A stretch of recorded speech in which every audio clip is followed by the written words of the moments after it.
সংযত চিত্তে সারিবদ্ধ হয়ে মৈত্রী ছড়াতে বেরিয়ে পড়লেন বৌদ্ধ সম্প্রদায়। সাথে রয়েছে গৌতম বুদ্ধের জন্ম, বুদ্ধত্ব লাভ ও মহাপরিনির্বাণ লাভের প্রতীকী। রোববার বৌদ্ধদের প্রধান ধর্মীয় উৎসব শুভ বুদ্ধ পূর্ণিমা উপলক্ষে রামুতে অনুষ্ঠিত হয় মৈত্রী শোভাযাত্রা।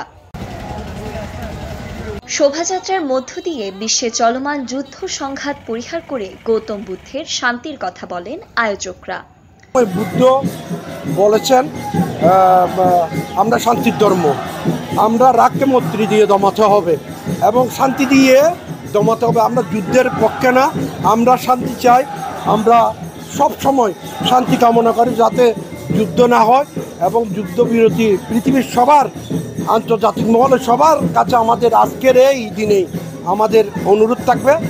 এর আগে বুদ্ধ পূর্ণিমা উপলক্ষে রাংকুট বনাশ্রম বৌদ্ধ বিহারে আয়োজন করা হয় ৮৪,০০০ ধর্মস্কন্ধ বুদ্ধ পূজা, গণপ্রবজ্জা ও বুদ্ধ কীর্তন।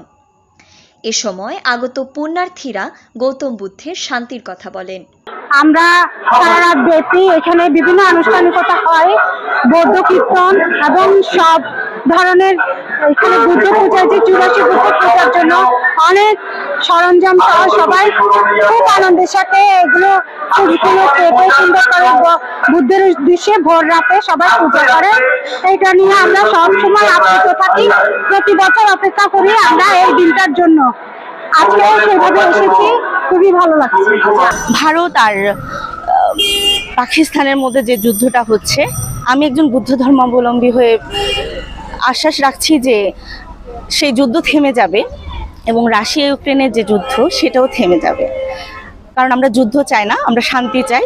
বুদ্ধ বলেছেন শান্তি হচ্ছে আসল ধর্ম। ১৯৬৬ সালে প্রজ্ঞাজ্যোতি মহাধেরোর মাধ্যমে ৮৪,০০০ বুদ্ধের পূজা শুরু হয়। সেই ধারাবাহিকতা আজও অব্যাহত আছে রামুর রাংকুট বিহারে।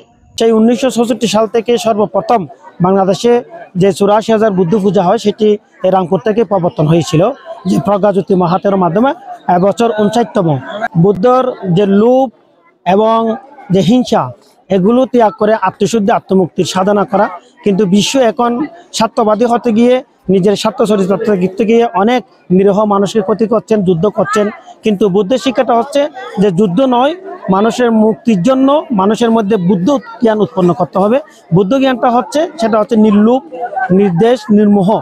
সিদ্ধার্থের জন্ম, বুদ্ধত্ব লাভ, বুদ্ধের পরিনির্বাণ, এই তিনটে প্রতীক নিয়ে আমরা গ্রাম প্রদক্ষিণ, রাস্তা প্রদক্ষিণ করে, সমনী প্রদক্ষিণ করে আমরা চলে আসছি। একটু করে যদি মানুষ বিবেচনা করে তাহলে মানুষ যে হানাহানি, যে মারামারি, অশান্তি, দুঃখ বিশ্বে চলছে, সে অশান্তি দুঃখ এটা একেবারেই নিমেষের মধ্যে চলে যাবে।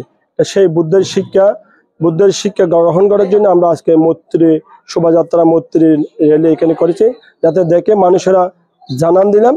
বুদ্ধ পূর্ণিমার এই দিনে শান্তি আসুক পৃথিবীতে, এমনটাই প্রত্যাশা। News desk, TTN।